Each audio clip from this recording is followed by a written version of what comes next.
Hello, everybody. Welcome to Extremely Easy Medicine, where we discuss difficult medical concepts and turn it into extremely easy ones. Today, we are going to be talking about cardiomyopathies. What are cardiomyopathies? They are diseases of the heart muscles that can affect how your heart pumps blood.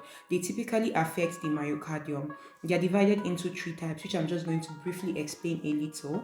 The first one is dilated cardiomyopathy.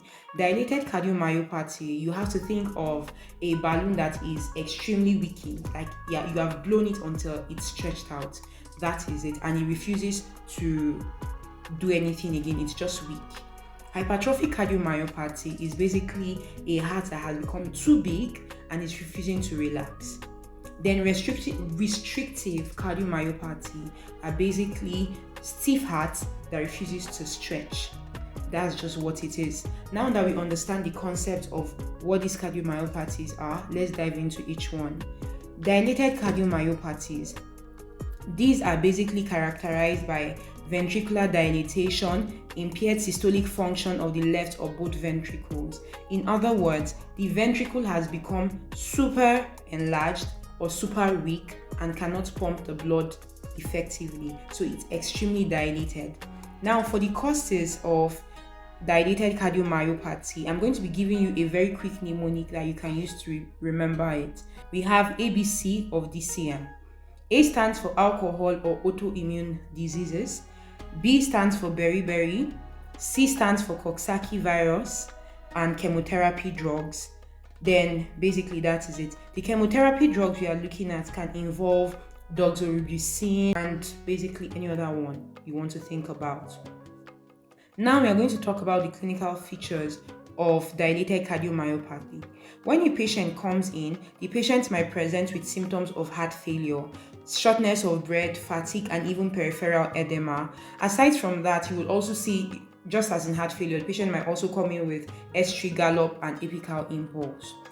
Then to diagnose it, we might also see a patient and you would have to first do an ECG. The ECG might reveal a patient with atrial fibrillation or arrhythmia.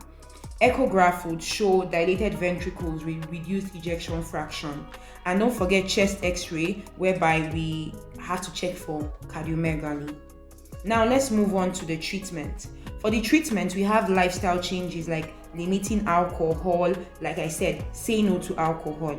We have medications like ACE inhibitors, beta blockers, diuretics. Then we have ICD placement. Now let's move on to the next one, which talks about the hypertrophic cardiomyopathy. Hypertrophic cardiomyopathy is basically a heart that has become extremely enlarged. Think of the Hulk. Now, it is usually a condition whereby the muscles have become so big that they get in the way of the pumping of blood. So the septum is thickened, everything is thickened. This is usually a genetic disorder, and basically, like I said, it involves the septum. The classical signs or the classical symptoms, whatever you want to pick. First of all, the patient might come in with exertional dyspnea. Number two, the patient might come in with syncope, the patient might come in with angina, the patient might come in with palpitation, systolic murmur, and also the patient might also have cardiac death, especially in young athletes, which is very, very scary. The diagnosis: first of all, you have to do an echocardiography. The echocardiography is going to present with asymmetrical septal hypertrophy. Second, they will do an ECG, which will present with left ventricular hypertrophy, deep T wave inversion also. The treatment is basically all about managing symptoms and preventing complications. First of all, you use beta blockers or calcium channel blockers. Maybe subsequently in this channel, we'll go deeply into all of these ones, all of these drugs. You might also have to go through lifestyle modifications. Remember, this is worse in young athletes, so you might have to avoid strenuous exercises. You might also have to place an ICD for high-risk individuals, or also do a septal myomectomy. Finally, we are going to look at the third type of cardiomyopathy, at least the ones I think there might be others, but these are the most common ones. We have restrictive cardiomyopathy. Restrictive cardiomyopathy, think of have you ever seen an animal leash that is very, very stiff and it just basically holds the heart back? So that's just what it is. Remember I said earlier that it is stiff heart that is refusing to stretch. So we have non-dilated ventricles with impaired diastolic filling due to stiff myocardium, normal systolic but bad diastolic.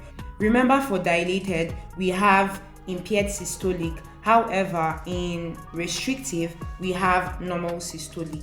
So this can give us an example of the differences between them.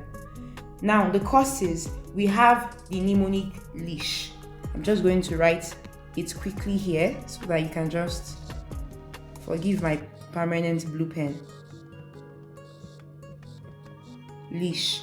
So L stands for Leffler's endocarditis. E stands for endomyocardial fibrosis. A stands for amyloidosis. S stands for sarcoidosis, and H stands for hemochromatosis. A, that's the amyloidosis, is the most common cause. So we have Leffler's endocarditis, endomyocardial fibrosis, amyloidosis, sarcoidosis, and hemochromatosis. To diagnose it, we basically have the echograph.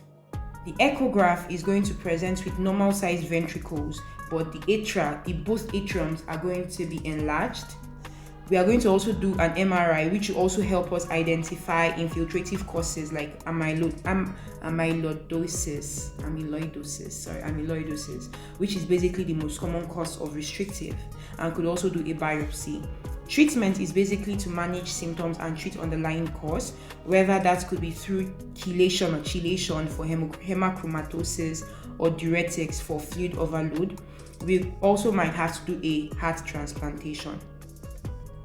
So now here I talked about the main differences between DCM, HCM, and RCM. These are usually the questions that might come out. So differences between them. For DCM, like I said, main problem is dilated ventricles. The echo, you are going to see reduced ejection fraction, and the symptoms are going to include heart failure signs. Again, the patient might come in breathless, the patient might come in with S3 gallop, the patient might come in with apical impulse, the patient might come in with exertional dyspnea, and the patient might come in with, I had something in my head and I just forgot it.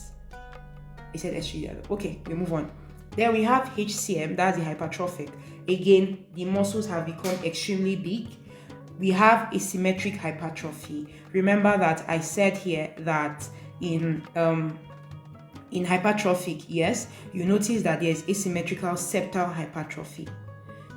Then the symptoms, the patient will come in either with syncope or sudden death. That's a cardiac death, and it's usually a young athlete. Then we have restrictive, which involves a stiff myocardium or a stiff ventricle. There's usually normal sized ventricles, but by atrial enlargement in this case.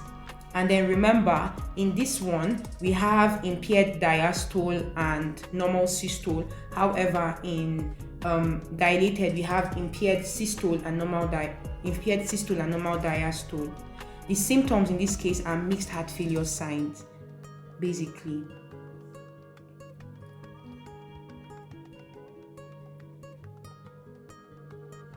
And that is how we are going to wrap up the topic of cardiomyopathies. Remember that the slide is going to be presented, it's going to be on the website, so ensure that you download it.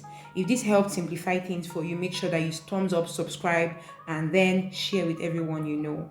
Thank you so much. Remember, medicine is all about breaking the topics one at a time, and that's what we do in this channel. See you in the next video, guys. Bye.